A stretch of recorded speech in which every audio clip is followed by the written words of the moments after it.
It's a brand new day. Hey, hey, hey. It's a brand new day. Halfway twisted, you've been out of shape. I'm always saying you never know who you're sitting next to in Marbella. That is not the case today. I know exactly who I'm sitting next to. Masha Malka is not only a fabulous life coach, she is an amazing author. There is so much to this young woman that it's an absolute privilege and pleasure to have you back on the program today, Masha, and get to know you that little bit more. Welcome. Thank you, Nicole. Wonderful to be here again. Firstly, congratulations on your most successful and dynamic book launch at the Benezra Gallery last week. It was Thank you. Wonderful. Started off with your very own daughter Veronica singing. What a talented young lady. Yes, well, I have 3 children, as you know. Veronica is my oldest, she's 18, and she's a professional singer, so I figured why not use that and help her create the ambience. My other 2 kids were also working, cleaning, and doing all the things. So, yes. It's nice, and a lot of you actually will know Veronica because Veronica was our kids presenter on Marbella now while she was at school and studying, and now obviously off into the world and quite significant in her own right. Yes. As are you. I'd like to go to the beginning because my grandparents had to flee Poland. It was very traumatic, but to know that you at 17 years old in your lifetime, not something my grandparents know about, but had to flee the Soviet Union with your family. Yes. To the unknown, completely cut off from your heritage, your country. What was that like? How do you remember that time? It is difficult to explain unless you experience it. But if you imagine, the hardest part, I would say, is imagining having your family, your extended family, close friends, people that you care about. I'm not even talking about the things you care about.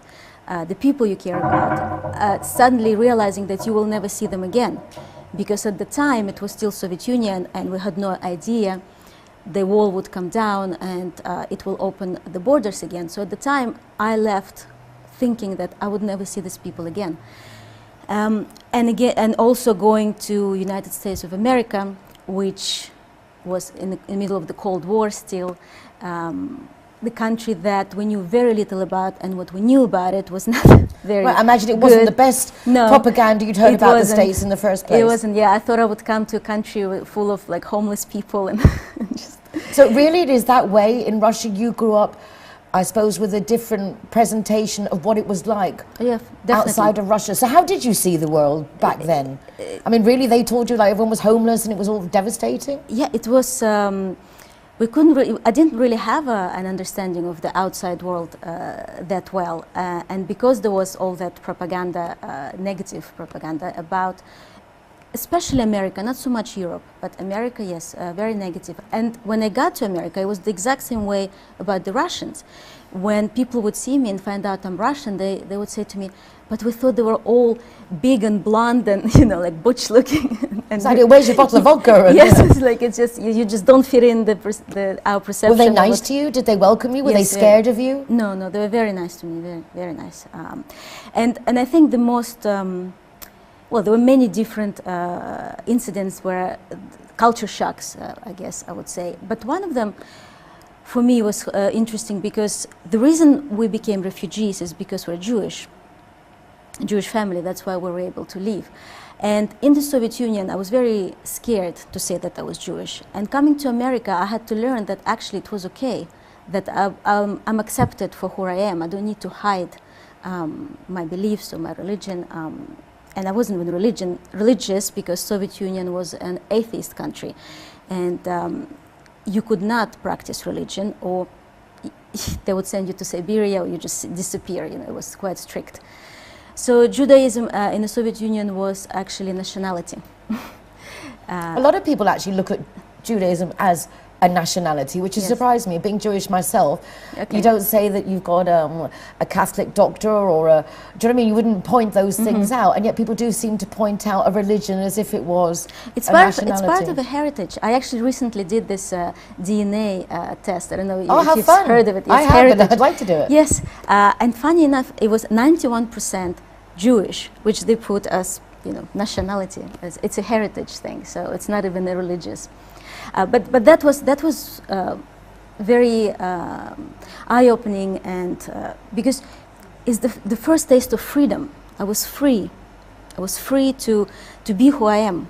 I didn't have to hide. I didn't have to be scared all the time if I say the wrong joke, if it's a political joke. You know, you're always scared living in Soviet Union.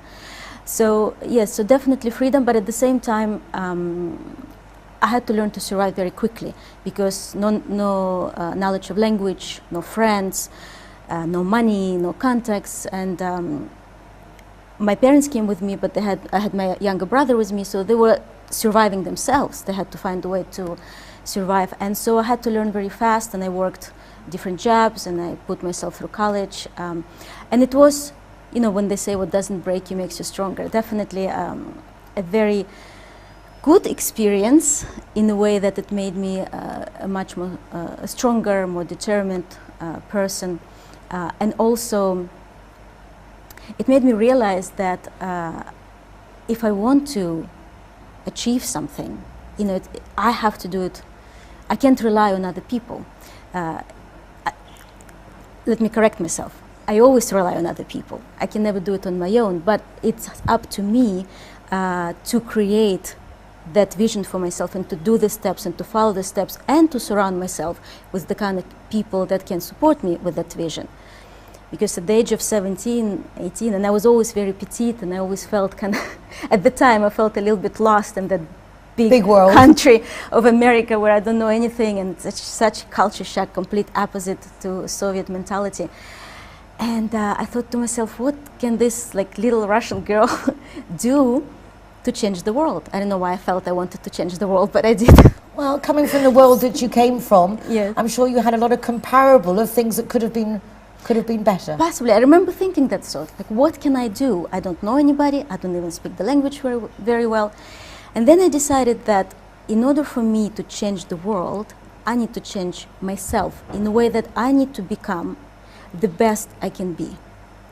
Because if I become the best I can be, and if I become happy and successful, then that influences the world. Because if everybody actually made that decision and said, I'm going to become the best I can be, and I'm going to reach my full potential, this will be a changed world, and a beautiful, happy world.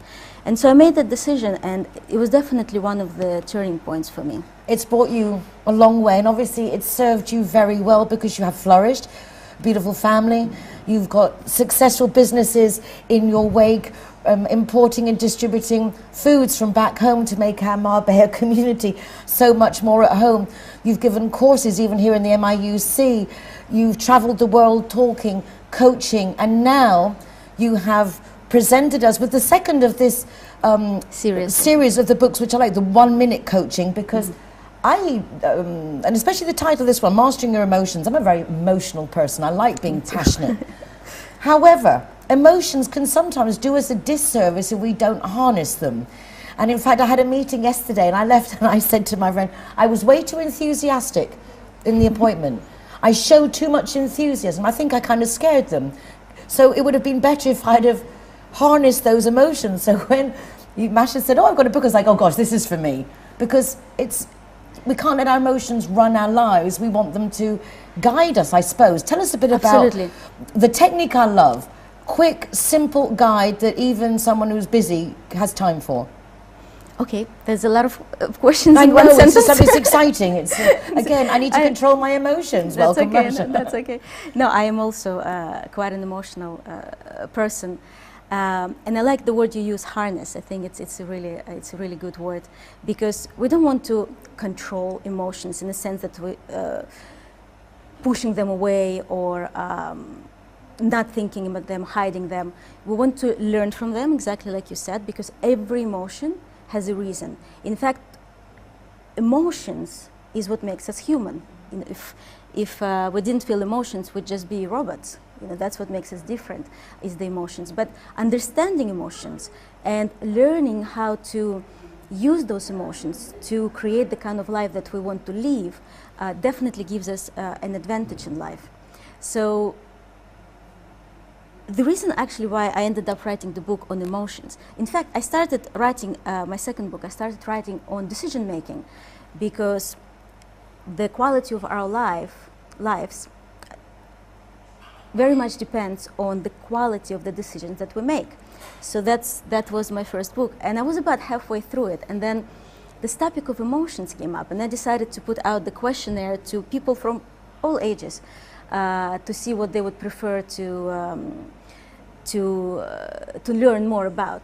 And the best answer came from a 19-year-old who said, if I know how to master my emotions, I will make much better decisions, and therefore I would prefer to learn about the emotions. So that's why I think everything kind of starts with that. But it does, I say, a lot of people talk about stress and fear would be two of the most popular emotions, it would seem, in our day-to-day. And those, without a doubt, would be negative emotions for then making a decision based on stress and fear. Yes, the book is divided in 4 sections, and 2 of them is feel-good emotions and feel-bad emotions. I didn't want to say negative or positive because they all have a purpose. And the feel-bad emotions, you're absolutely right, are all based in fear.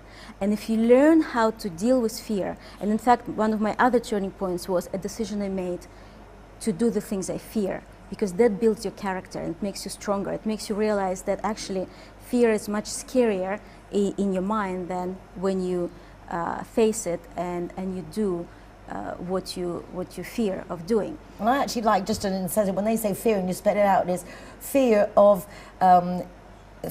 expected appearances, of expected things appearing real, or fear is false experiences appearing real, or false expectations appearing real. There's nothing valid in any of these imaginings, but they do affect us so much. And they also affect us because what we imagine we attract. So the more you focus on what you worry about or what you fear, the more likely you actually to experience it. So when you do worry, and I'm never going to tell anybody not to, because you're human and you're going to worry. When you do worry, just catch yourself and realize you're experiencing this emotion. This emotion is not who you are. That's a very, very important point. There's you and there is an emotion, and you're just experiencing it. So you can always choose whether you want to be in this emotion, how long you want to be in this emotion, or if you want to just let it go. It's easier said than done. That's why I think it's a good idea to read the book, because I explain in details. I always give action steps. The 1-minute coach system is basically takes about a minute to read each chapter. You have the information on one side, action steps, and an image to make it easier to remember. So it's an easy and very important book to read. Where can we get the book? You can order it on Amazon, UK, America, any wherever you are, it's available. You can also order it in the bookstore. If you go there, you give them the name or the name of the book, they'll found it and order it for you. But Amazon, I think these days is the easiest for everybody. way. Yes. Mind you, it wouldn't be bad to walk into a few Marbella bookstores and have Masha there, maybe doing a few signings, which you will be doing now after the show with our guests here. I have my copy of this fabulous 1-minute coach guide to mastering your emotions by the fabulous Masha Malka, one of our Marbella international community. Absolutely fascinating. Masha, we could carry on chatting all afternoon. Yes. It's been an absolute pleasure. Thank you. Thank you so much. Hey, hey. Free taxi 4 times a month and 25% discount on your car insurance if you're the Zero Hero. Yeah, I'm here in Marbella, but it says here I'm in La Canada. If you haven't mastered the lingo, don't worry. Linear Director has a free GPS geolocator service that will come and find you.